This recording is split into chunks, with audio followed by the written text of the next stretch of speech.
Shalom, Bapak Ibu terkasih dalam Tuhan. Shalom. Selamat pagi, selamat bertemu kembali di dalam rumah Tuhan pada pagi hari ini, ibadah raya pada pagi hari ini. Bapak Ibu yang terkasih dalam nama Tuhan, kami undang untuk bangkit berdiri. Kita akan memulai ibadah pada pagi hari ini. Kiranya Tuhan akan membantu kita di dalam kehidupan kita pada pagi hari ini. Kita bersyukur kepada Tuhan. Kita bawa segala permasalahan di dalam Tuhan pada pagi hari ini dengan merendahkan hati di hadapan Tuhan. Kita akan memuji nama Tuhan.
kita, pertolongan kita adalah dalam nama Tuhan yang menjadikan langit dan bumi. Kasih karunia dan damai sejahtera dari Allah Bapa kita dan dari Tuhan Yesus Kristus menyertai kamu. Amin. Silakan.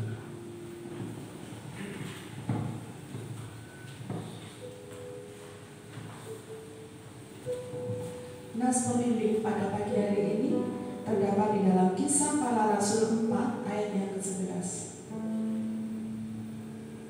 Beginilah bunyi firman Tuhan. Yesus adalah batu yang dibuang oleh tukang-tukang batu. Saya ulangi. Yesus adalah batu yang dibuang oleh tukang-tukang bangunan, yaitu kamu sendiri. Namun ia tidak menjadi batu. Namun ia telah menjadi batu penjuru. Sekali lagi saya ulangi lagi. Yesus adalah batu yang dibuang oleh tukang-tukang bangunan, yaitu kamu sendiri. Namun ia telah menjadi batu penjuru. Dalam firman Tuhan pada pagi hari ini, berbahagialah kita sekalian yang boleh membaca, merenungkan, bahkan memelihara firman Tuhan ini di dalam kehidupan kita sehari-hari. Amin. Sebelum kita lanjutkan puji-pujian, mari kita masuk di dalam doa. Kita mengucap syukur di hadapan Tuhan dan mengaku dosa kita kepada Allah. Mari kita berdoa. Segala puji hormat kami naikkan kepada-Mu ya Tuhan. Kami mengucapkan syukur kepada-Mu pada pagi hari ini. Tuhan masih berikan kesempatan bagi kami untuk datang ke rumah Tuhan dengan membawa segala perkara di dalam kehidupan kami yang kami alami di dalam kehidupan kami hari pas hari. Tapi pada saat ini perkenankan kami ya Tuhan untuk datang ke rumah-Mu, mengosongkan diri kami, mengosongkan hati kami, supaya kami terisi oleh firman-Mu. Oleh karena kami bersuka cita, oleh karena kami akan memuji memuliakan kebesaran Tuhan. Banyak kesalahan dan dosa kami yang kami perbuat di dalam-Mu, tapi kami percaya bahwa Allah yang sudah mati bangkit dari antara orang mati untuk menembus dosa-dosa kami. Kami percaya itu. Perkenankan pada pagi hari ini kami boleh datang kepada-Mu untuk mengucapkan syukur kepada-Mu melalui puji-pujian pada pagi hari ini. Biarlah Tuhan sendiri yang akan hari tengah-tengah kami, di hati kami, supaya kami boleh bersukacita di hadapan Tuhan. Hidup kami serahkan kepada-Mu, karena anugerah-Mu besar dalam kehidupan kami.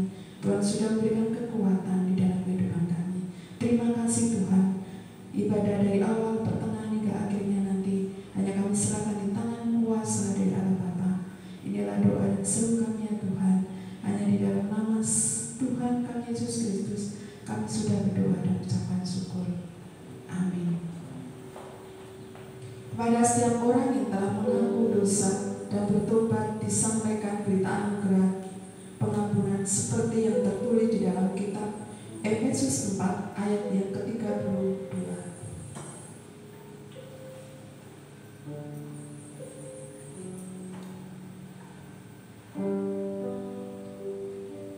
Beginilah bunyi firman Tuhan. Tetapi hendaklah kamu ramah seorang terhadap yang lain, penuh kasih mesra dan saling mengampuni, sebagaimana Allah di dalam Kristus telah mengampuni kamu.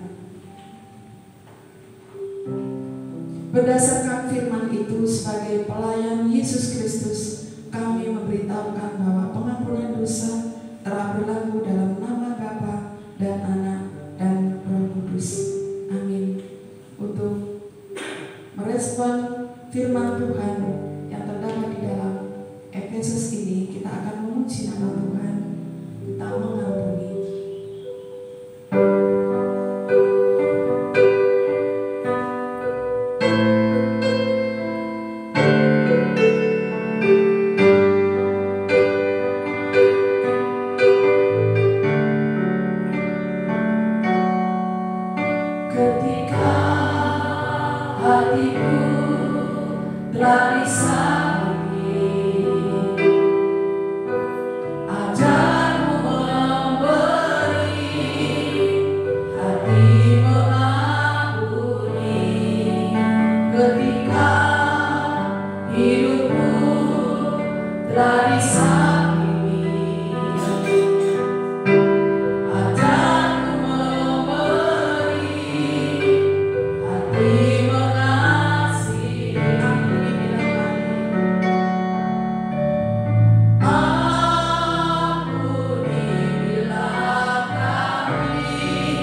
tidak disenangi oleh orang lain.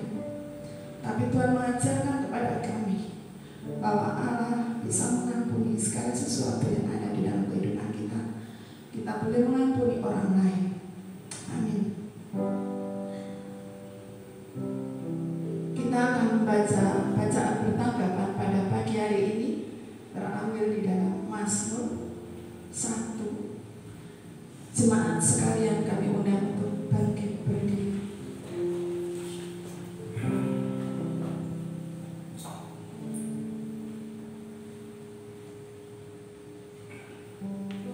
Mazmur 1 ayat 1 sampai yang ke-6. Saya akan membacakan firman Tuhan ini yang menjorok ke dalam saya. Berikutnya Bapak Ibu yang terkasih bergantian yang menjorok ke luar. Kita akan membaca bersama-sama dengan judul Jalan Orang Benar dan Jalan Orang Fasik. Berbahagialah orang yang tidak berjalan menurut nasihat orang fasik,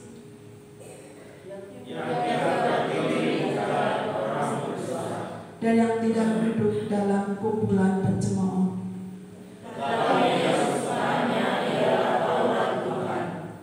dan yang menyenangkan Taurat Tuhan siang dan malam. Ia seperti pohon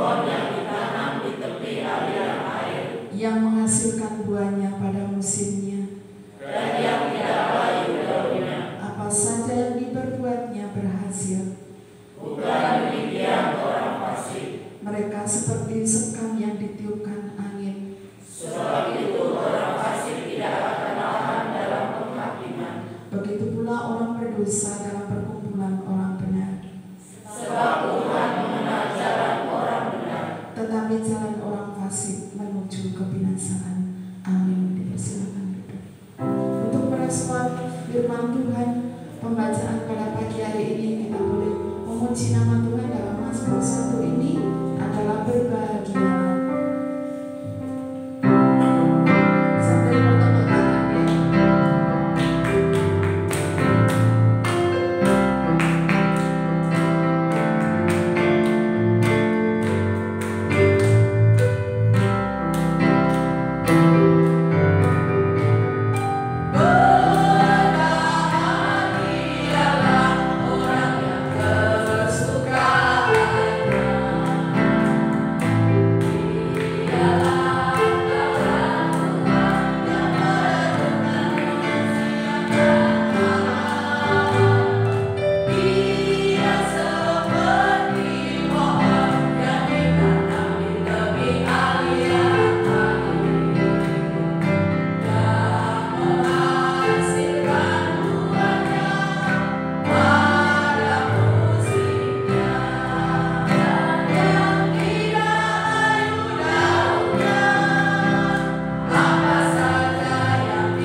Kami berikan kesempatan bagi jemaat Tuhan pada pagi hari ini untuk menyaksikan cinta kasih Tuhan, baik melalui kehidupan sehari-hari dalam hidupnya maupun puji-pujian pada saat hari ini. Kami persilakan waktunya lansia untuk menyaksikan cinta kasih Tuhan.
Segala pujian sembah dan syukur hanya buat Tuhan Yesus. Amin. Segala puji syukur.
puji nama Tuhan, kesaksian dari lansia, segala puji syukur menaikkan kepadamu. Kami bersorak di hadapan Tuhan, walaupun suaranya ada yang 1, 2, 3, karena pengaruh dengan pendengaran, tapi itu semua tidak mengurangi sukacita kita.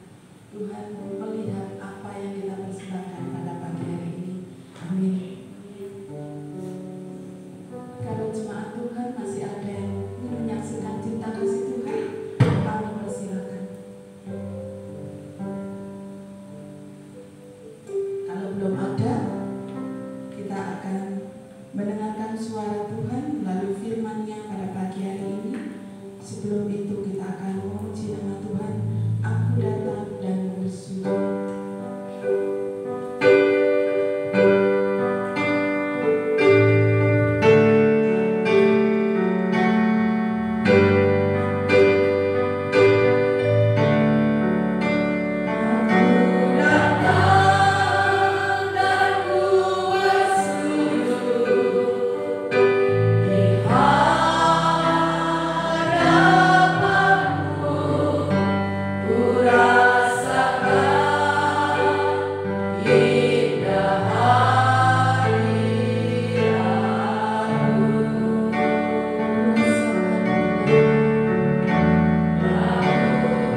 akan firman-Mu.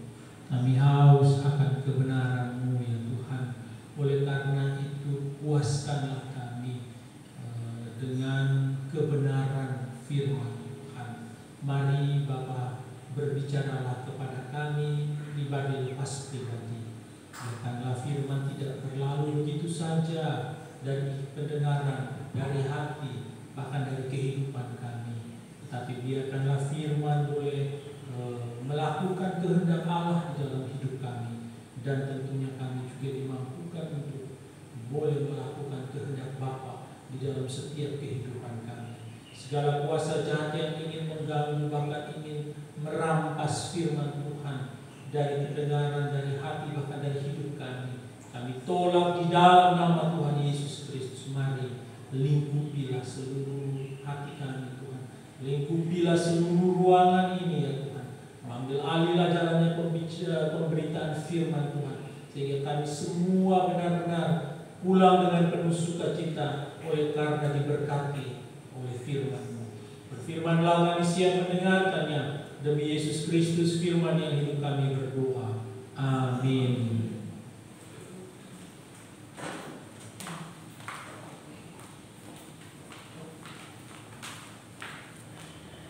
Ya baik, shalom. Selamat pagi Bapak Ibu. Bagaimana kabarnya? Ya puji Tuhan, luar biasa. Saya ini sudah 2 minggu atau 3 minggu ini tidak lihat Sonya. Saya kangen lihat dia duduk di sini. Sonya sibuk mungkin ya. Sonya atau mamanya yang sibuk. Atau dilihat ya. Dua sih tidak ada jadi mungkin Sonya juga tidak datang. Ya puji Tuhan, luar biasa semuanya boleh ganteng-ganteng, cantik-cantik dengan baju-baju adatnya. Kita percaya bahwa walaupun kita berbeda, tapi Tuhan sudah satukan kita dalam satu rohnya yang kudus untuk kita bersama-sama memuji dan menyembah Dia, dan tentunya bersama-sama melakukan setiap kehendak Bapa di dalam kehidupan kita. Baik, di bagian yang kedua ini, rumah rohani bagi suku bangsa, kita akan bersama-sama membaca dari 1 Petrus pasal 2 dan ayatnya yang keempat dan yang kelima saja. Kalau kemarin kita membaca ayat 1 sampai ayatnya yang ketiga ya, dan ayat 10 ayat yang kita sudah baca kemarin itu nanti akan terus menjadi perenungan kita untuk bagian bulan misi ini. 1 Petrus pasal 2 ayat 4 dan ayat 5. Ya, mohon kesediaan Ibu Sulis yang membacakannya bagi kita.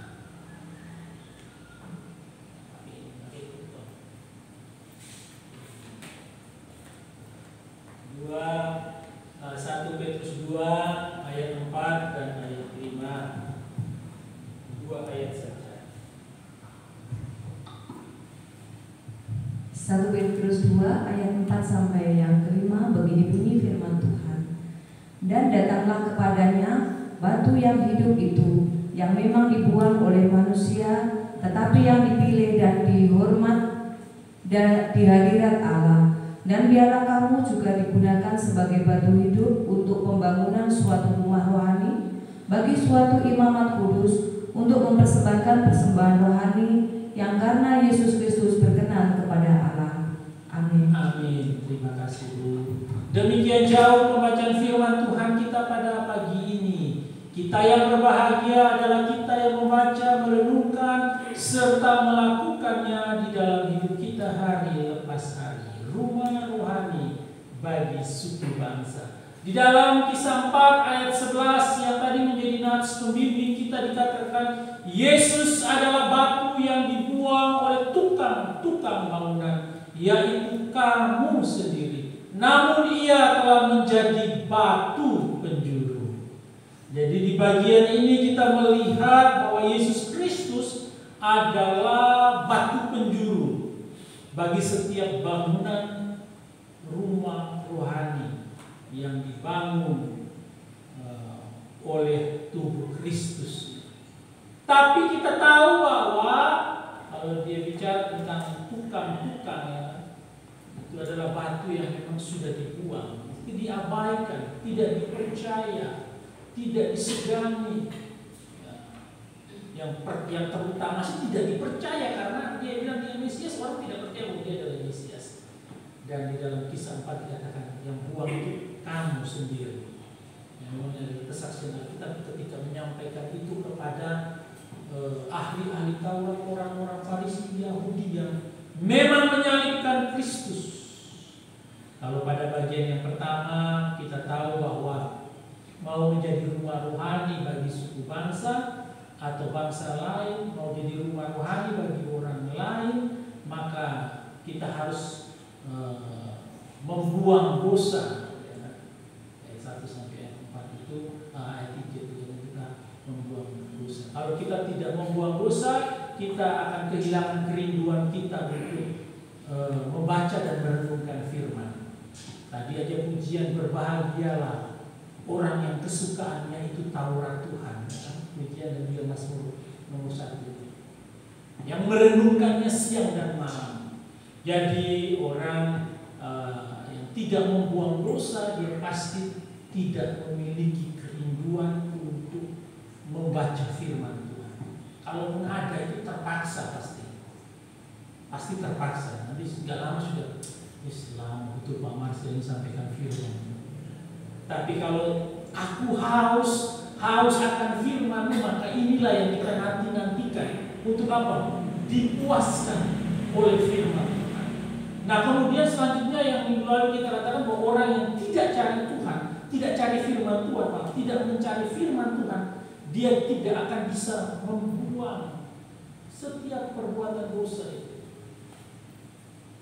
Jadi kalau kita baca firman Tuhan, renungkan, kita katakan aku harus Tuhan, aku harus, maka hari demi hari kita mulai mengikis setiap perbuatan dosa. Supaya apa? Supaya kita dapat menjadi rumah rohani. Ada pujian yang mengatakan, ubahlah hidupku sekarang, jadikan aku Tuhan, rumah doamu, agar semua suku bangsa datang menyembah. Musik kita nanti jadi rumah rohani, dan namanya rumah rohani, supaya banyak orang nanti akan datang berlutut menyembah dan mengakui Yesus itu sebagai Tuhan. Kemudian di dalam teks 1 Petrus pasal 2 ini kita kembali harus diingatkan, dia beda dengan 1 Korintus kemarin dengan Ibrani pasal 5 bahwa susu itu diartikan sebagai firman Tuhan. Susu diartikan, kalau di 1 Korintus susu diartikan makanan rohani bagi bayi rohani, bagi mereka yang baru percaya kepada Kristus susu. Tapi kalau di sini susu itu adalah firman Tuhan. Sehingga minggu lalu di bagian itu tidak boleh susu yang murni ini dicampur dengan hal-hal yang tidak benar. Kemurnian firman Tuhan harus benar-benar dinikmati. Jadi susu di sini adalah bicara tentang firman Tuhan. Kemudian bayi di sini bicara tentang kehidupan kita yang lama. Jadi kalau kita digambarkan dulu dengan pakaian yang kotor yang harus memang dilepas, di sini di bayi digambarkan kontrasnya dengan manusia yang kehidupan lamanya terus menggenggam kehidupan lamanya. Tapi kita diminta untuk membuang setiap kehidupan kita yang lama. Jadi di sini dikatakan bahwa hidup sesuai dengan kelahiran baru yang minggu lalu kita sedangkan hidup berjuang membuang segala dosa dan rindu haus akan firman Tuhan. Jadi kalau kita rindu akan firman Tuhan, haus akan firman Tuhan, cinta akan firman Tuhan, maka kita bisa membuang setiap dosa dan pelanggaran. Tapi kalau kita tidak membuang itu, maka kita tidak akan punya kerinduan atau kehausan akan firman Tuhan. Lalu di bagian yang kedua ini apa yang harus kita lakukan lagi sebagai rumah rohani yang akan terus dibangun menjadi rumah rohani? Dalam ayat 4 dikatakan, dan datanglah kepadanya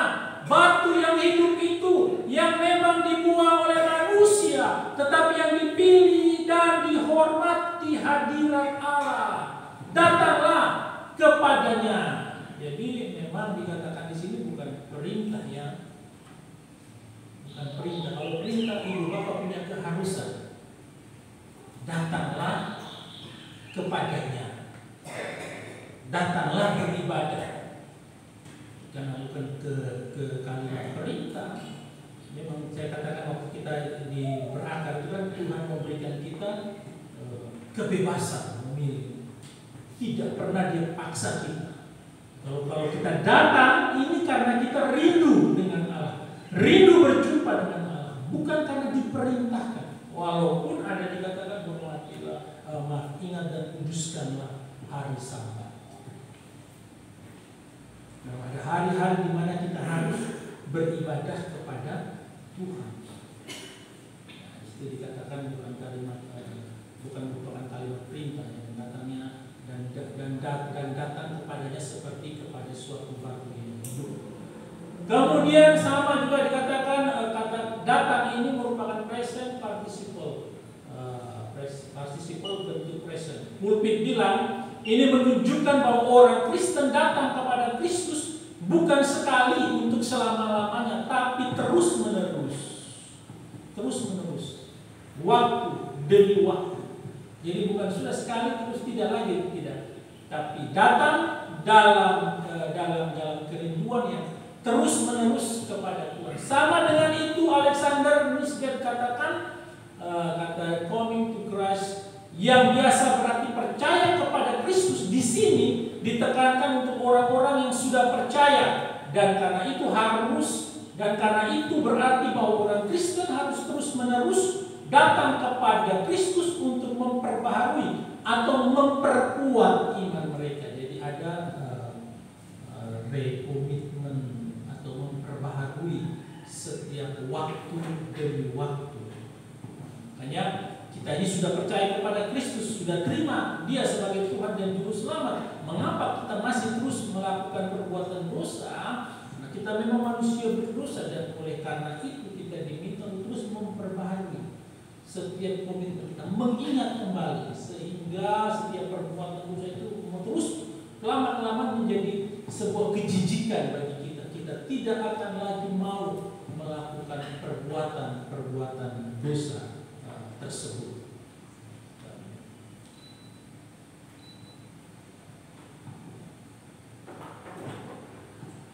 Calvin menghubungkan ayat 3 dan ayat 4.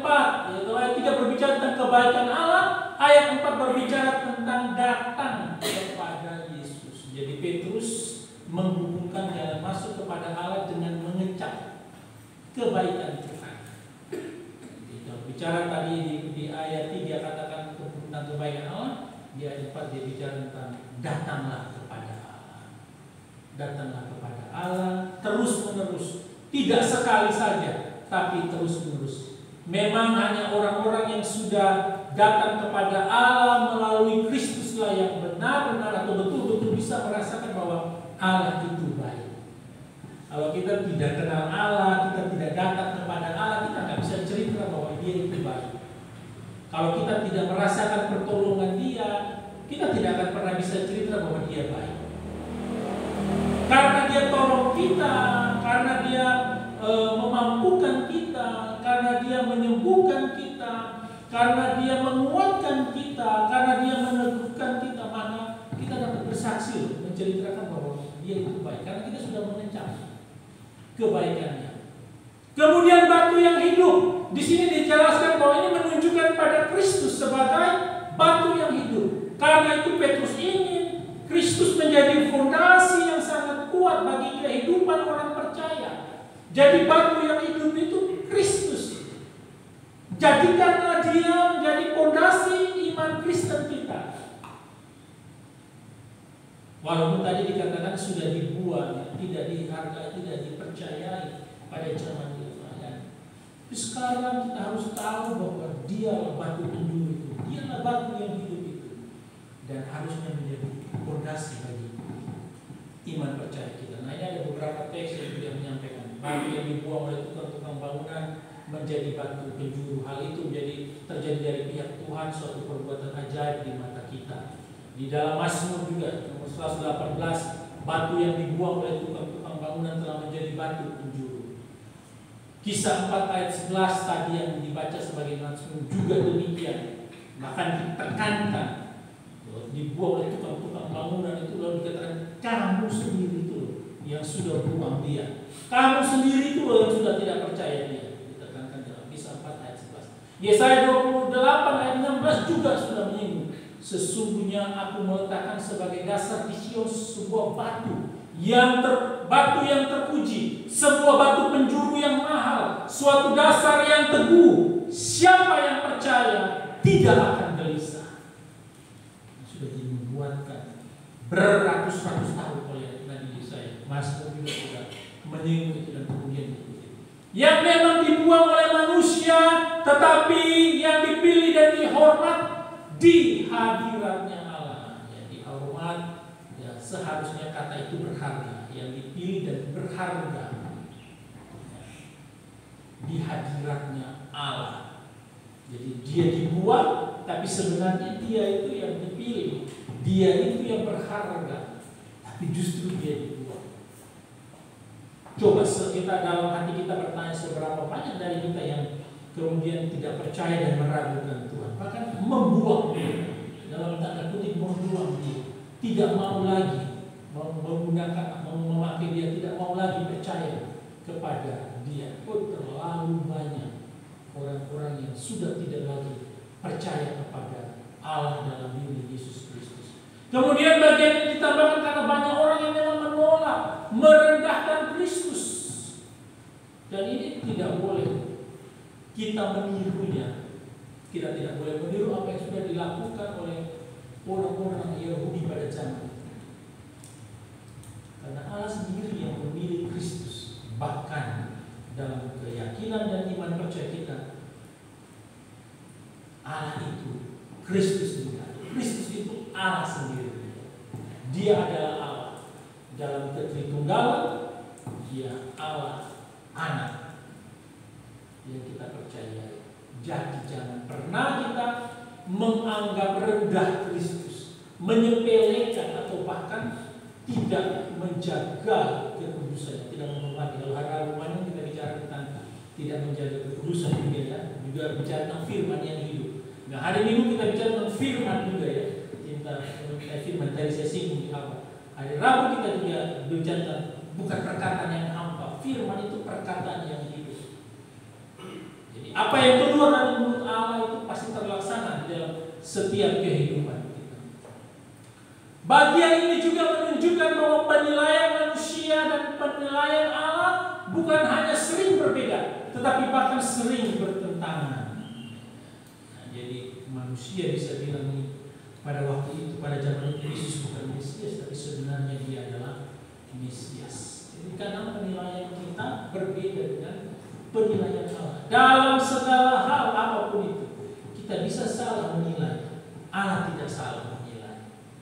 Yang itu dikatakan hati-hati menilai tentang Kristus, jangan sampai ada keraguan karena kita menilainya keliru. Hati-hati menilai tentang gereja, tentang pendeta atau pengkhotbah, tentang sebuah aliran yang muncul, buku-buku Kristen atau orang-orang Kristen lainnya, dan semuanya penilaian kita bisa salah, tetapi penilaian Allah tidak pernah salah. Tapi pada waktu itu mereka orang-orang yang telah menilai yang salah. Di dalam Lukas 16 ayat 15 dikatakan, lalu ia berkata kepada mereka, kamu membenarkan diri di hadapan orang, tetapi Allah mengetahui hatimu.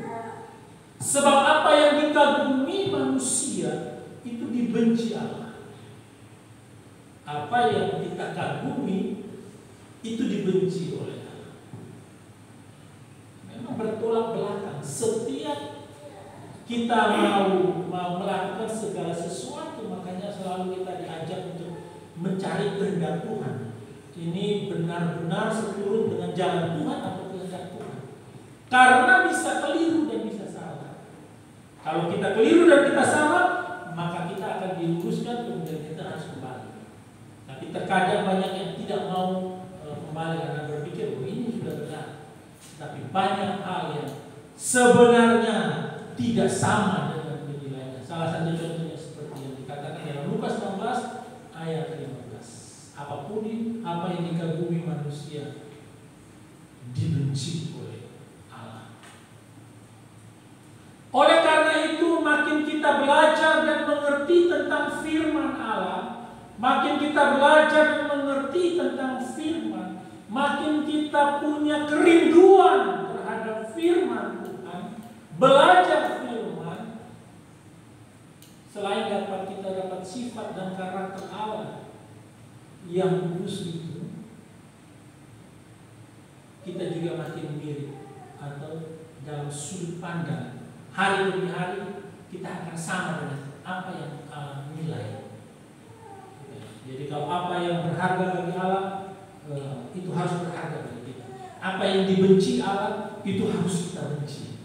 Jangan apa yang dibenci Allah kita sukai, kita senangi. Ya dosa. Allah benci dosa, maka kita juga harus benci dosa.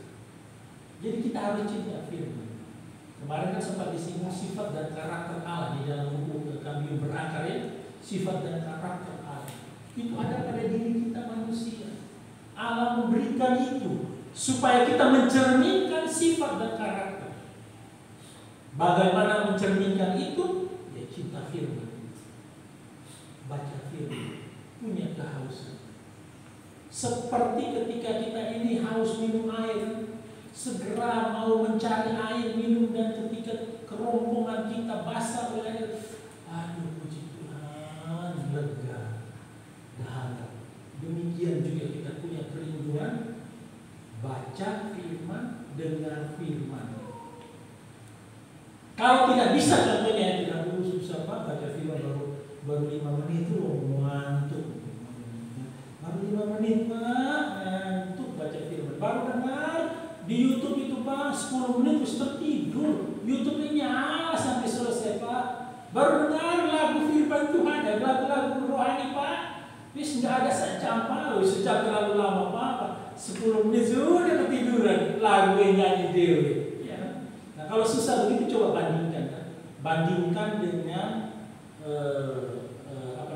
kegiatan-kegiatan atau perjalanan kita aja. Terus misalkan kemarin, sama ibu itu keluar pagi dengan maksud kami mau ke bengkel, lalu menservis ya, karena memang ada alat yang harus diganti. Ya, kalau bawa servis saja tidak bisa diganti, dia akan tetap seperti itu. Jadi kami sudah tahu ini servis yang tempat yang besar pasti ada, ternyata tidak ada alatnya. Dia arahkan saya ke ahas yang lain. Saya coba pergi ke belakang Saiful Anwar, itu lengkap, toko yang lengkap. Sebelum diservis, saya pergi katakan saya mau servis, tapi mau ganti kampas double, kampas rangka. Jadi dia cari-cari tidak ada, dan tidak ada Pak, di tempat lain saja. Saya pergi cari ke daerah mana, daerah Tomang atau apa ya, Kampung Warna itu kan deretan toko-toko dan juga dealer-dealer motor ya. Spare part dari situ tidak ada. Dari jam 6:30 ya kami jalan itu sampai jam 12 itu tidak ada apa sia-sia. Itu waktunya lama ya. 6:30 sampai 11:30 itu berapa jam? Panas-panasan ini itu kegiatan kita bisa segitu lamanya berjalan. Baca firman kan di ruang ada kipas angin, mungkin sambil baring-baring, ya, santai, tidak panas-panasan. Kita bertahan hanya tadi 10 menit, 5 menit, kemudian kita bisa tertidur dan handphone kita mendengar suara, mungkin mau roka, ya, bahasa kita yang dengar itu. Nah, kita bandingkan itu saja ya, dengan selain perkataan apa, dengan kegiatan-kegiatan di bawah matahari kata pengkhotbah itu semua sia-sia, itu kita bisa panjang banget. Tapi bagaimana dengan firman Tuhan yang kita baca? Atau ibadah seperti ini, ya kan, datang jam 7, pulang jam 9, kelamaan itu baru 2 jam dengan hujan-hujan dan kesaksian. Ya kan? Ini bahkan dengan firman ibadah jumpa Allah loh ini. Tapi banding dengan bekerja itu begitu panjang untuk bisa bertahan walaupun panas-panas. Nah itu aja kita sudah tahu ya benar.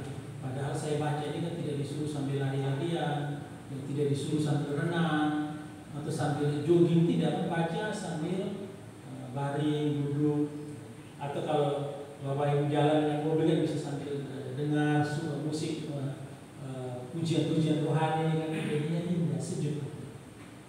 Tapi kita harus belajar firman terus, cinta firman, supaya itu apa? Supaya kita dapat membuang, mengikis perlahan-lahan perbuatan-perbuatan, sifat-sifat, karakter-karakter yang tidak benar.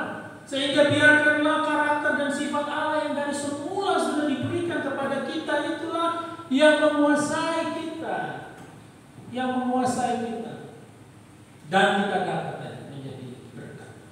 Tapi yang paling penting, ingatlah bahwa batu hidup itu sudah diletakkan sebagai batu penjuru, dan kita ini akan ada menjadi batu-batu hidup yang akan terus dibangun menjadi sebuah rumah rohani yang besar. Di dalam ayat 5, dan biarlah kamu juga dipergunakan sebagai batu hidup.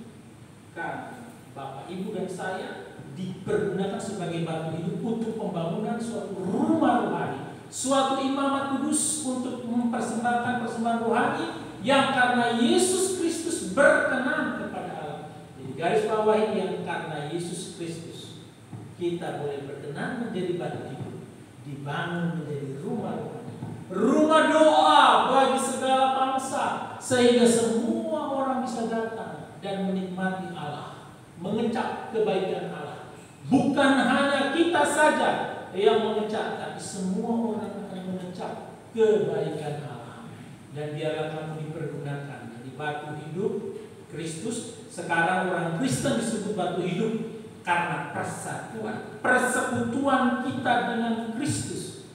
Kalau kita lepas dari Kristus, kita jadi batu mati. Ya, sama seperti rantingnya pada pohon anggur itu. Kalau kita dipotong pasti mati. Kalau kita tidak menempel pada jalan, kita pasti mati. Demikian juga dengan batu hidup.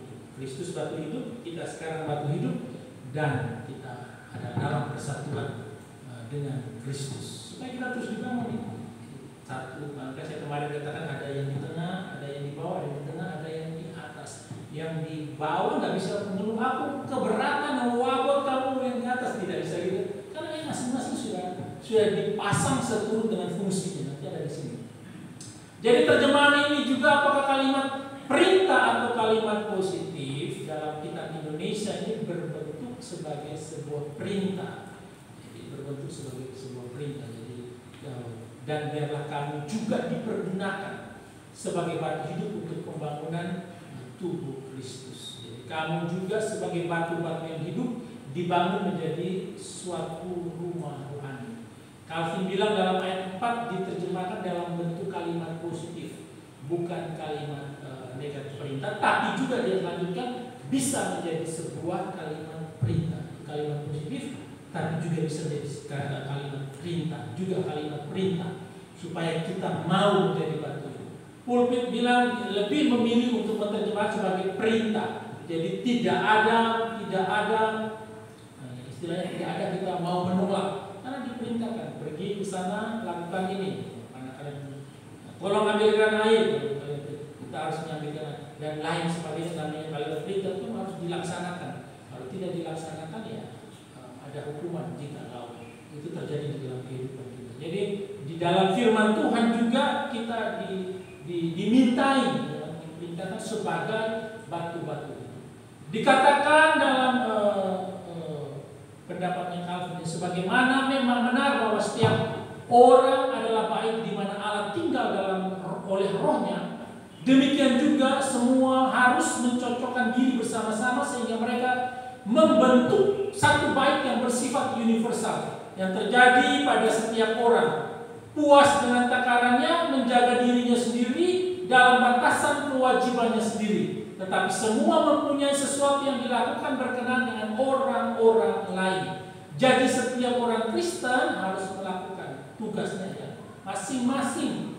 Datang ke gereja sekali seminggu tanpa mempunyai pelayanan apa. Tidak ada orang Kristen yang boleh puas dengan datang ke gereja satu kali saja, maksudnya sekali seminggu saja tanpa punya pelayanan apapun. Tapi dalam melakukan pelayanan, orang Kristen tidak boleh melebihi takarannya atau punya karunia masing-masingnya, punya talenta masing-masing, sehingga kita tidak bisa memaksakan diri, bukan di bagiannya kita. Mungkin bisa kalau kita belajar ya, minta Tuhan supaya kita diberikan pelayanan yang ketika diberikan maka kita juga harus bertanggung jawab. Ingat firman Tuhan bilang semakin banyak dipercaya, semakin banyak dimintai tanggung. Semakin banyak dipercaya, semakin banyak dimintai tanggung jawab.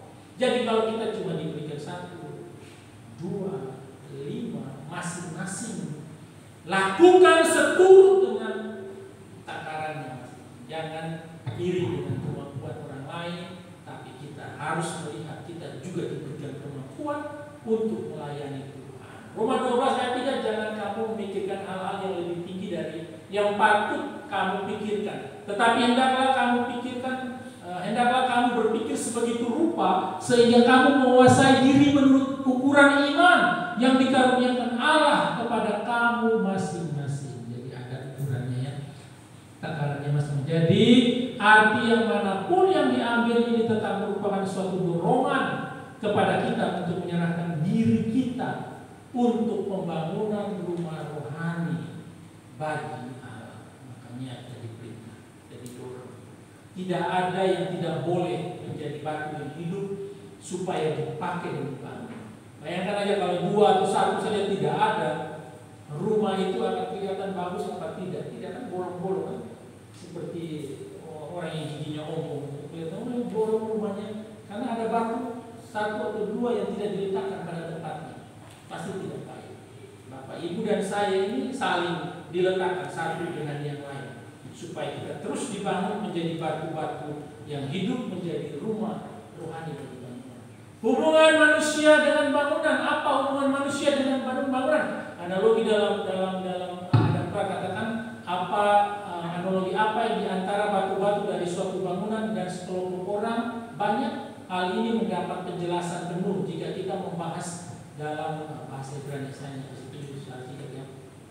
Di TYB di depan itu seperti nomor seri ya, kalau Bapak Ibu klik kalau di Google itu di Sabda itu, kalau Bapak Ibu klik itu TYB itu nanti muncul semua teks-teks Alkitab yang menggunakan kata B itu, yang artinya rumah itu, yang artinya rumah. Nah, begitu juga dengan NBPN itu kalau diklik itu muncul seluruh ayat-ayat Alkitab yang menggunakan kata band atau anak laki-laki. Demikian juga jadi rumah, anak laki-laki, anak perempuan, kemudian dan sebuah batu. Dikatakan kemudian saya percaya bahwa semua kata benda ini mempunyai akar kata yang sama, yaitu bana. Ia membangun ini rumah, keluarga, anak laki-laki, anak perempuan, batu, semua punya akar kata dari bana yang katanya ia membangun. Kemudian karena B rumah, kemudian batu-batu, bana, ia membangun merupakan akar yang benar dari batu-batu dan bangunan. Dan karena B suatu keluarga atau rumah tangga terdiri dari bentuk banin anak laki-laki dan banot anak-anak perempuan, maka bana, ia membangun merupakan akar kata yang sama dari semua. Karena anak-anak laki-laki dan anak-anak perempuan membangun atau membentuk suatu keluarga, seperti batu-batu membangun atau membentuk suatu bangunan. Jadi dari keluarga. Makanya saya katakan kalau gereja yang mau gereja yang sehat, maka dimulai dari keluarga yang sehat. Gereja yang cinta firman dimulai dari keluarga yang cinta firman. Gereja yang haus akan kebenaran dimulai dari keluarga yang haus akan kebenaran. Ya, coba kalau semua keluarga cinta firman haus dan masuk gereja ini, gereja GKK Bogor terlalu bagus karena luar biasa, semua cinta firman, semua menikmati mengecap kebaikan Tuhan. Dimulai dari keluarga kita. Karena gereja yang universal ini dimulai dari gereja lokal, di mana ada keluarga kita, bapak, ibu, anak laki-laki, anak perempuan. Jadi kalau sudah nikah lagi sudah ada mbah, sudah ada cucunya lain, terus dan generasi itu diwariskan iman, percaya kepada Tuhan, sehingga hari demi hari, tahun demi tahun, gereja ini menciptakan generasi-generasi yang cinta Tuhan, takut Tuhan, haus akan firman Tuhan. Jadi mulai dari keluarga yang melakukannya. Bukan adanya rohaniawan, bukan adanya pembala, bukan. Tapi dimulai dari keluarga-keluarga Bapak Ibu sendiri. Kemudian dia mengharuskan orang Kristen bersekutu dan bersatu dengan orang Kristen lainnya. Jadi tidak ada orang Kristen yang boleh hidup dan melayani sendiri-sendiri. Kita butuh kesatuan. Satukan kami satu dalam kuasa-Mu, sebab kami bersaudara. Biar kami satu, seperti Kau dan Bapa satu, agar dunia lihat Kau, ya. Jadikan kami satu. Jadikan kita satu, supaya kita ini bisa saling bersatu. Tidak boleh sendiri-sendiri. Kita nggak bisa sendiri nih. Sebagai orang percaya kita nggak bisa sendiri. Barclay juga sudah menjelaskan di situ, ya, merupakan suatu masyarakat persekutuan. Seorang individu Kristen mendapatkan tempatnya yang benar hanya pada saat dia dibangun menjadi bait itu. Jadi kalau kita mau dibangun bersama-sama, maka kita harus ada dalam masyarakat atau persekutuan yang benar. Barclay juga mengutip apa kata Cranfield, orang Kristen yang freelance atau tak terikat, yang mau menjadi orang Kristen tetapi terlalu sombong untuk masuk ke gereja yang kelihatan di atas bumi ini dalam salah satu bentuk yang merupakan suatu istilah yang kontradiksi. Jadi orang Kristen tak mau terikat, ya. Jadi mau masuk gereja ya suka-sukanya. Kapan dia mau datang gereja ya dia datang. Dia tidak mau datang ya sudah, jangan dipaksa. Jadi memang saya tidak mau terikat. Sama dengan kalau yang istilah kerja freelance, kan, ya tidak terikat, tidak ada ikatan kontrak kerja. Jadi kapan dia mau keluar, dia keluar. Tidak ada beban, tidak ada tanggungan, tidak ada syarat-syarat lain.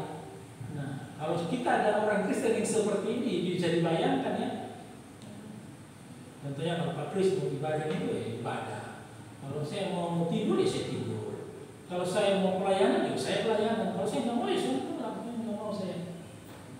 Siapa yang mau ini larang? Tidak ada. Karena memang tidak terikat.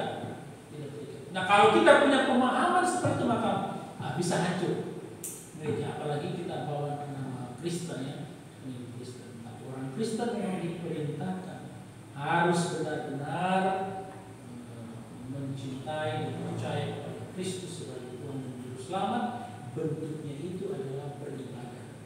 Jadi tidak ada yang kemudian sesuka hati, mau datang ya datang, tidak ya tidak demikian, ya orang Kristen. Barclay juga melanjutkan, selama suatu batu bata berada sendirian, maka ia tidak berguna. Ia hanya berguna pada waktu ia dimasukkan, digabungkan ke dalam suatu bangunan. Demikian juga dengan individu Kristen.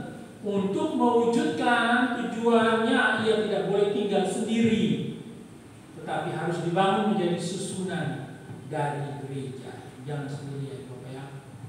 Kemudian kita harus dibangun dan memperdulikan gereja yang universal, baik secara keseluruhan maupun setiap anggota-anggotanya. Jadi di sini mau dikatakan bahwa kita lihat gereja yang universal, tapi jangan lupa juga, kita lihat gereja yang lokal, tapi jangan lupa juga kita harus melihat gereja yang universal atau gereja-gereja yang lain. Jadi harus ada keseimbangan, ya.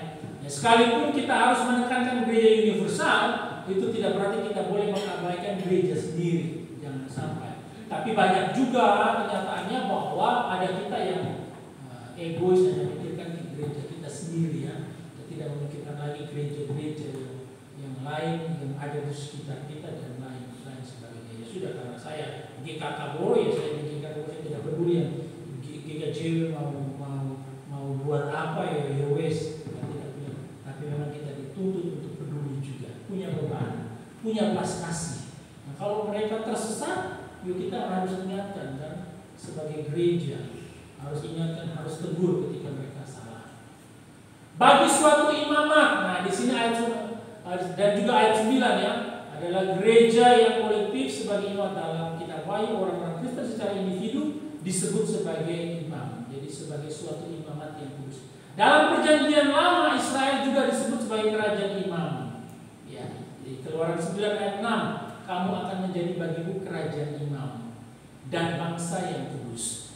Kita adalah batu-batu atau bangunan dan sekaligus imam-imam.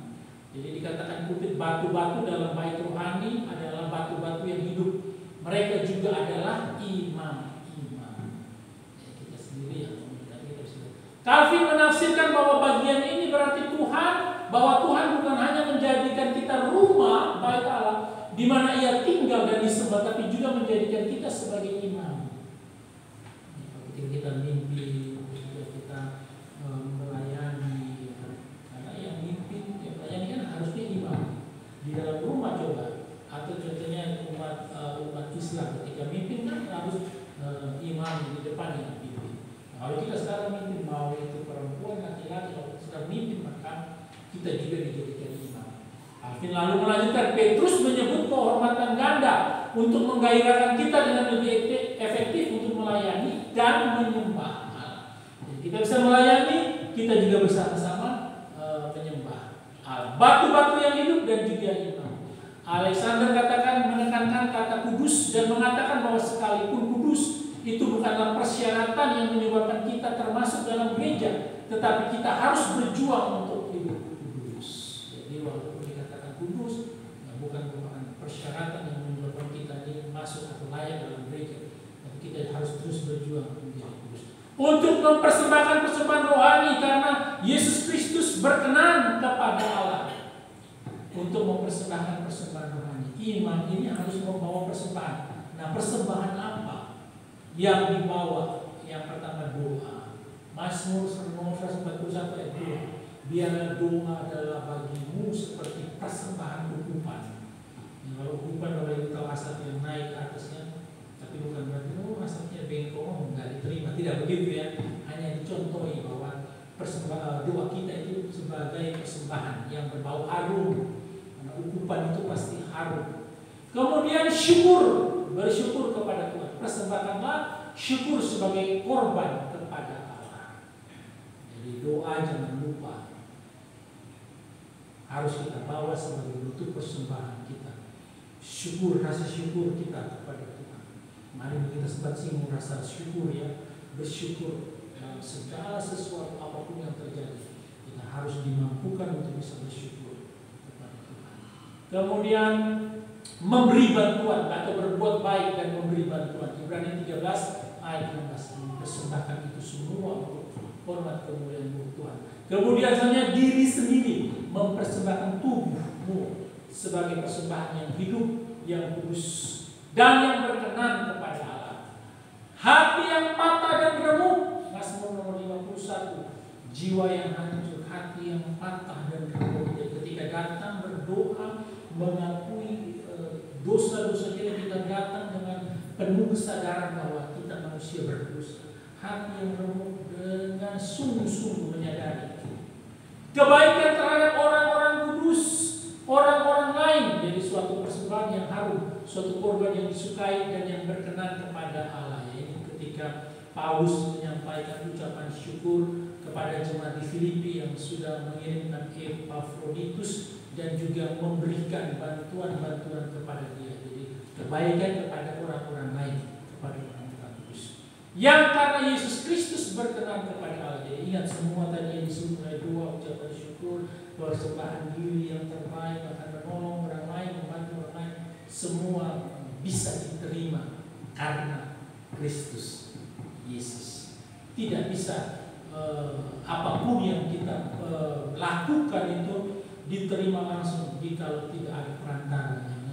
Jadi dan semuanya hanya bisa diterima karena Kristus. Baik, semua persembahan kita yang tidak sempurna, penyangkalan diri kita, doa, perbuatan baik dan semuanya itu hanya bisa diterima karena Kristus. Nah, Bapak Ibu ingatlah bahwa Kristus sebagai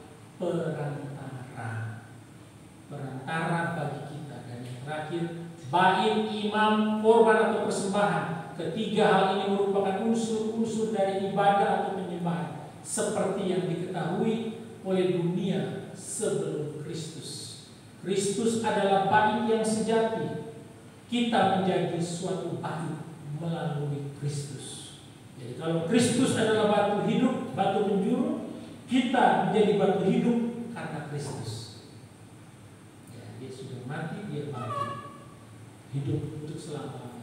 Kemudian Kristus adalah imam yang sejati. Kita menjadi imam melalui Kristus. Kalau kita bisa dapat memberikan persembahan, berdoa langsung kepada Allah, melayani Allah sebagai seorang imam, kalau dalam perjanjian lama itu semua karena Kristus. Kita dilayani karena. Dan yang terakhir, Kristus mempersembahkan dan adalah korbannya. Kita menjadi korban atau persembahan yang bisa diterima karena Kristus. Jadi persembahan apapun yang diterima oleh Allah itu semua karena Kristus. Ibu bapak yang dikasihi Tuhan Yesus Kristus, kalau kita ingin menjadi rumah doa, selain kemarin sudah dikatakan kita buang segala perbuatan-perbuatan dosa kita, mencintai firman Tuhan, haus akan firman Tuhan. Selanjutnya di bagian yang 4 dan yang kelima kita dikatakan bahwa kita adalah batu hidup. Bapak, Ibu dan saya adalah batu hidup, imam untuk boleh melakukan setiap pelayanan-pelayanan yang ada. Bahkan ketika kita memberikan persembahan itu juga, itu karena Allah yang memperkenankan Kristus. Jadi melalui Kristuslah segala sesuatu dapat disusun menjadi sebuah batu rohani, batu atau rumah rohani yang besar untuk menjadi rumah doa bagi setiap orang yang datang bisa menikmati kebaikan-kebaikan Tuhan. Siapapun kita, ya, dari latar belakang apapun kita punya karunia, talenta 1, 2, 3. Karena tidak ada yang tidak memiliki, semua pasti ada. Semuanya berikanlah itu kepada Tuhan. Masing-masing kita membawa itu kepada Tuhan dan kita mau dipergunakan, disusun menjadi batu-batu yang hidup bersama-sama dengan orang-orang Kristen, orang-orang percaya lainnya. Jangan hidup sendiri, jangan melakukan hal-hal itu sendiri, karena kita membutuhkan orang lain, apalagi di dalam pertumbuhan kerohanian kita. Mengapa? Karena kalau kita salah ada yang mengingatkan kita, kalau kita melakukan dosa ada yang menegur kita. Kalau kita sendiri, siapa yang menegur kita? Kita bilang karena aku gak dengar suara Tuhan, tidak bisa. Kita butuh satu dengan yang lain supaya bersama-sama dipakai menjadi batu yang hidup untuk dipergunakan sebagai bangunan rohani bagi setiap orang atau suku bangsa. Kiranya Tuhan menolong dan memberkati kita semua. Amin. Mari kita berdoa. Terima kasih Tuhan Yesus untuk kebenaran firman-Mu. Kembali kami diingatkan Tuhan bahwa kami ini adalah batu-batu yang hidup. Kami menjadi batu-batu yang hidup karena Kristus adalah batu-batu.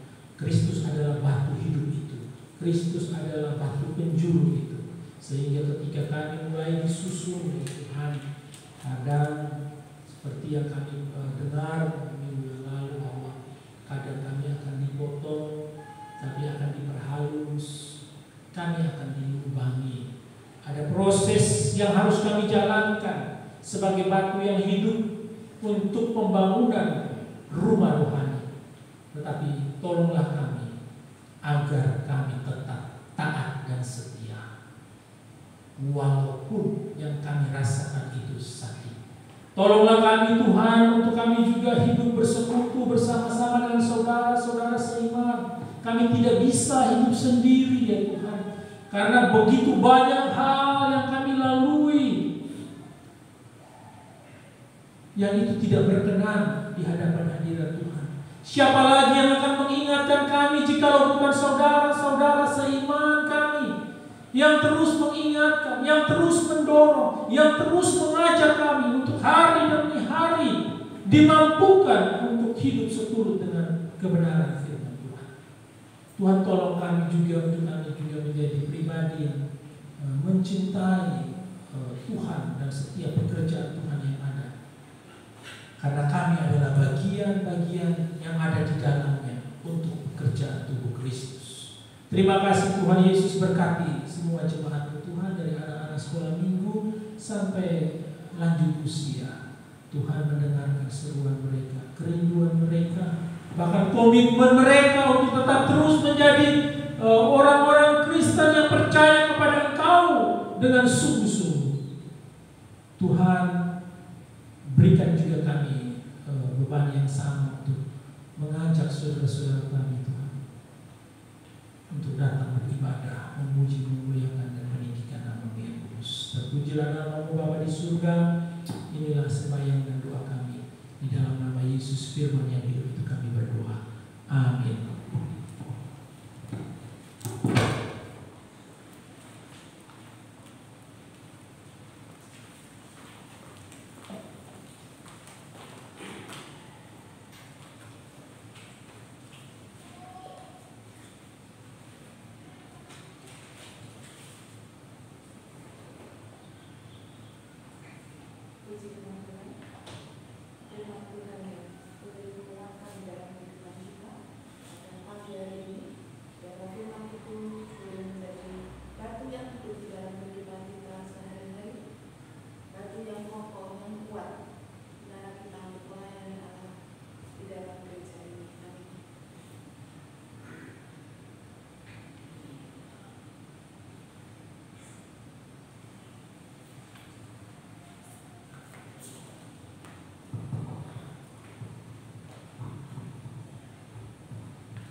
Bapak Ibu yang terkasih dalam Tuhan, kami undang untuk bangkit berdiri.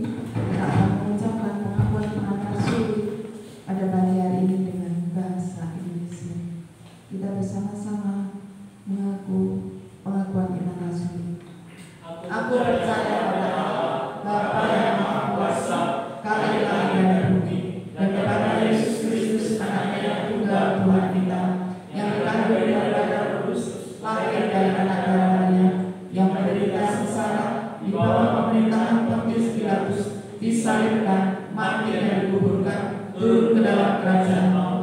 Pada hari yang ketiga, bangkit pula dari antara orang mati, naik ke surga, duduk di sebelah kanan Allah, Bapa yang Maha Kuasa.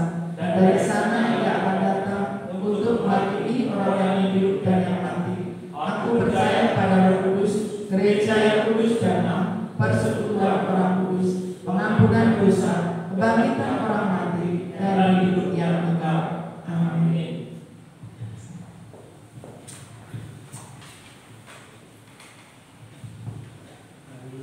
Ibu Bapak, kita bersama-sama bersatu hati mengangkat setiap pergumulan dan beban-beban doa kita. Kita berdoa. Terima kasih Tuhan Yesus, bersyukur kepadamu karena kebaikan Tuhan yang kami telah rasakan di sepanjang kehidupan kami hingga detik ini. Tidak ada kata-kata yang dapat kami sampaikan, tidak ada persembahan yang berharga yang dapat kami berikan untuk membalas seluruh kebaikan Tuhan di dalam kehidupan kami. Karena begitu banyak apa yang sudah Tuhan kerjakan dan lakukan di dalam kehidupan kami. Dan jikalau kami juga ada sampai detik ini, itu semua oleh karena tangan pengasihan Tuhan yang boleh mengizinkan kami tetap dalam keadaan sehat tanpa kekurangan suatu apapun juga. Terima kasih Tuhan Yesus Kristus pada pagi ini Tuhan. Hamba mau berdoa dan menyerahkan bagi jemaat-Mu yang ada di GKK Boro ini Tuhan. Kiranya Tuhan menyendengkan telinga Tuhan, mendengarkan seruan hamba-hamba-Mu, melihat setiap kehidupan hamba-hamba-Mu di tempat ini ya Tuhan. Kiranya terus Allah dengan setia membimbing, mengarahkan kami, mengajari kami untuk selalu hidup di dalam jalan-jalan dan kebenaran-Mu yang kudus. Mampukan kami Tuhan di dalam setiap kehidupan kami yang fana ini Tuhan, agar kami dapat memberikan yang terbaik kepada Engkau Tuhan di sepanjang kehidupan yang Tuhan izinkan kami nikmati di bumi ini. Terima kasih Tuhan Yesus Kristus, pagi ini kami menyerahkan semua jemaat-Mu dalam setiap aktivitas pekerjaan yang sudah Tuhan percayakan kepada mereka masing-masing Tuhan. Terima kasih jika sepanjang minggu yang lalu pekerjaan mereka boleh dapat dilaksanakan dengan baik, dilaksanakan dengan sempurna, bahkan mereka juga boleh menikmati dari hasil setiap kerja yang Tuhan percayakan kepada jemaat-Mu ini Tuhan. Dan selanjutnya kami percaya bahwa Tuhan juga akan menyertai hamba-hamba-Mu dalam pekerjaan, dalam usaha dan kegiatannya di sepanjang minggu yang akan datang ini Tuhan. Kami menyerahkan seluruh kehidupan pekerjaan kami Tuhan. Kiranya ini semua boleh mencukupkan dan menafkahi seluruh keluarga daripada hamba-hamba ini. Berkati sawahnya, berkati ladangnya, berkati ternaknya, berkati setiap usaha-usaha, berkati setiap pekerjaan swasta ataupun negeri. Tuhan menolong setiap hamba-hamba, baik yang ada di dusun Gunung, baik yang ada di Blitar, baik yang ada di Malang, ataupun bahkan di kota-kota lain dan mungkin di luar negeri. Tuhan sertai berkati setiap hamba-hamba-Mu di dalam pekerjaannya. Terima kasih Tuhan Yesus Kristus. Pagi ini juga kami menyerahkan setiap pergumulan hamba-hamba-Mu yang tak bisa diungkapkan Tuhan oleh karena beban pergumulan yang ada ini Tuhan. Hamba-hamba-Mu mau serahkan kepada Engkau, karena kami percaya Engkau yang mampu menjawabnya, Engkau yang mampu memberi jalan keluar, Engkau yang mampu menopang, meneguhkan dan menguatkan setiap hamba-Mu. Bahkan Engkau yang memberikan kepada hamba-Mu ini kesetiaan untuk tetap bertahan dan percaya bahwa waktu Tuhanlah yang terbaik. Terima kasih Tuhan Yesus Kristus. Terima kasih. Kami juga menyerahkan anak-anak kami di dalam tubuh kembang mereka. Kiranya Tuhan menolong mereka terus bertumbuh menjadi dewasa di dalam iman, percaya mereka kepada Engkau. Mampukan orang tua dengan baik, dengan tegas untuk membimbing, mengajari anak-anak di dalam hidup takut akan Engkau. Terima kasih Tuhan Yesus. Kami juga berdoa dan menyerahkan kami di dalam kehidupan dan kesehatan kami, baik secara jasmani ataupun rohani Tuhan. Mari Tuhan memberkati kami. Selain sehat jasmani, kami juga membutuhkan kesehatan rohani yang utama di dalam kehidupan kami. Oleh karena itu tolonglah kami Tuhan, agar kami terus mencintai firman Tuhan, membaca merenungkannya, karena itu menjadi asupan gizi yang terbaik bagi kesehatan rohani kami.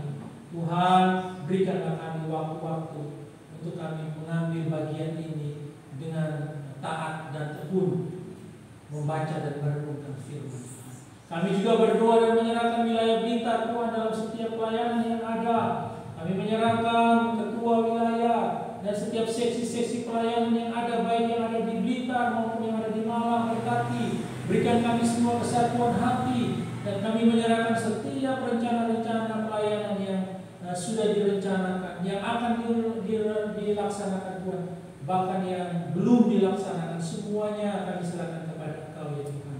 Baik itu dalam bulan Juni nanti ada retreat keluarga rohaniawan, kami menyerahkan semua kegiatan acara ini Tuhan.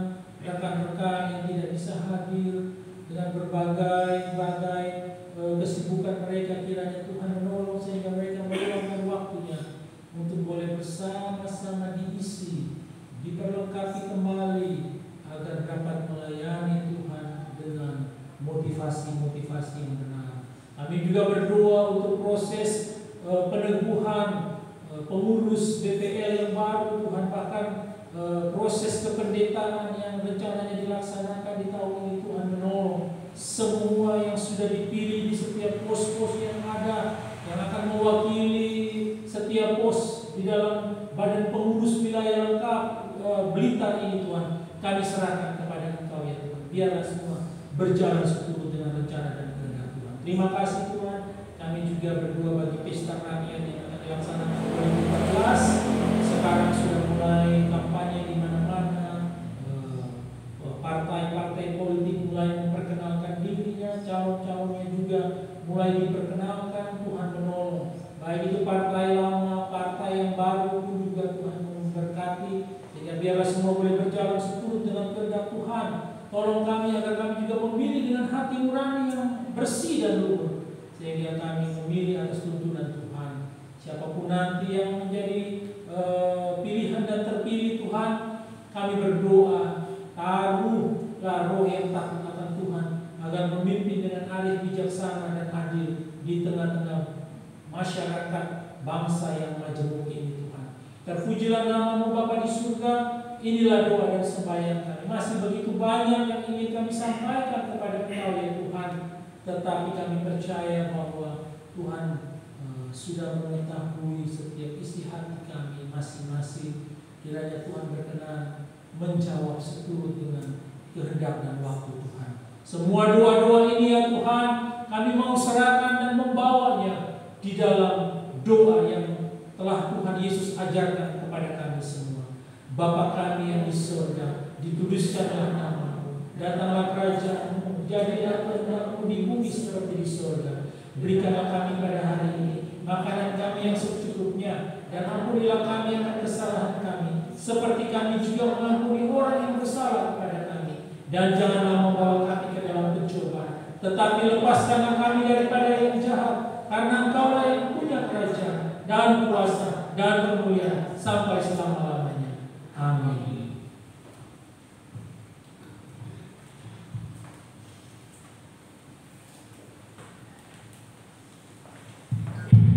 Terima kasih Bapak yang sudah berdoa syafaat untuk kita sekalian pada pagi hari ini. Pada waktunya kita akan memberikan yang terbaik untuk Tuhan pada pagi hari ini di dalam firman Tuhan. Mengatakan dalam Mazmur 50 ayat 23, beginilah bunyi firman Tuhan.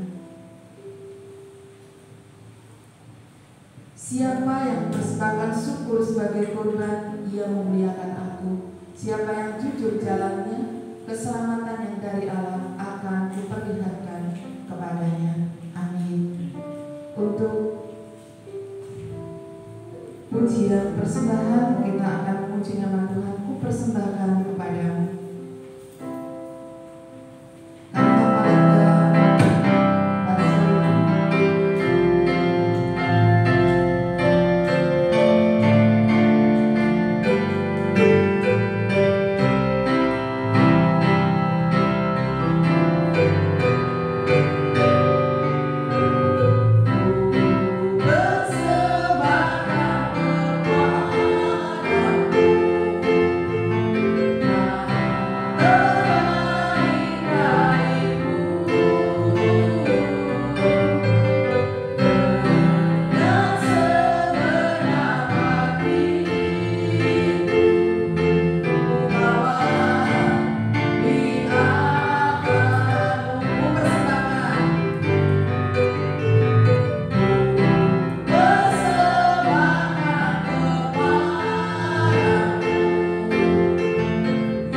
Bapa dalam surga, kembali kami datang menghadap hadirat yang kudus Bapa. Kami ucap syukur oleh karena pertolongan, penyertaan dan kuasa Tuhan yang Tuhan nyatakan di kehidupan kami, sehingga ibadah pada pagi hari ini berjalan dengan lancar oleh karena pertolongan dan penyertaan Tuhan.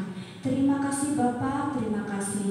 Terlebih di pertengahan ibadah, kami telah mendengarkan kebenaran firman Tuhan yang telah hamba-Mu sampaikan. Kiranya firman Tuhan yang telah kami dengar boleh tertanam dalam hati dan pikiran kami, serta boleh kami pakai dalam kehidupan kami sehari-hari.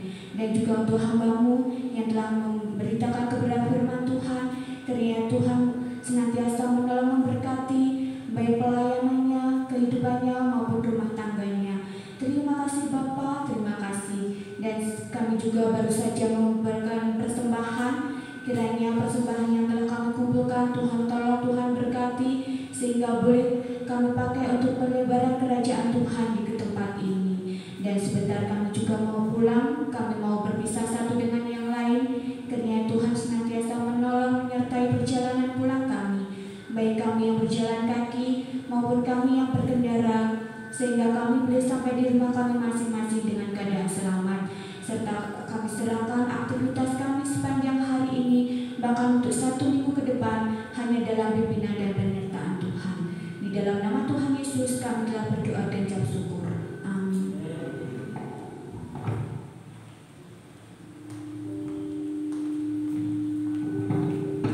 Bapak Ibu dan jemaat yang terkasih dalam nama Tuhan, kami undang untuk bangkit berdiri di akhir ibadah pada pagi hari ini. Kita akan pujian doksologi puji Allah Bapa Putra disambung doa berkat oleh hambanya.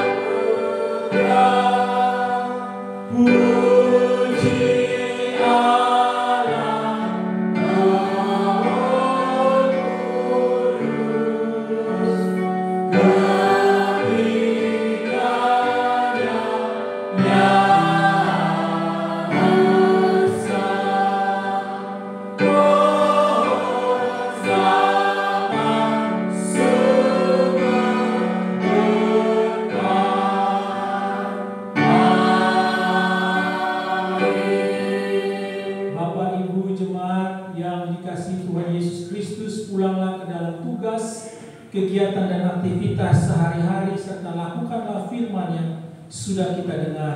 Mari kita bersama-sama mengarahkan hati pikiran kita kepada Tuhan serta terimalah berkat-Nya.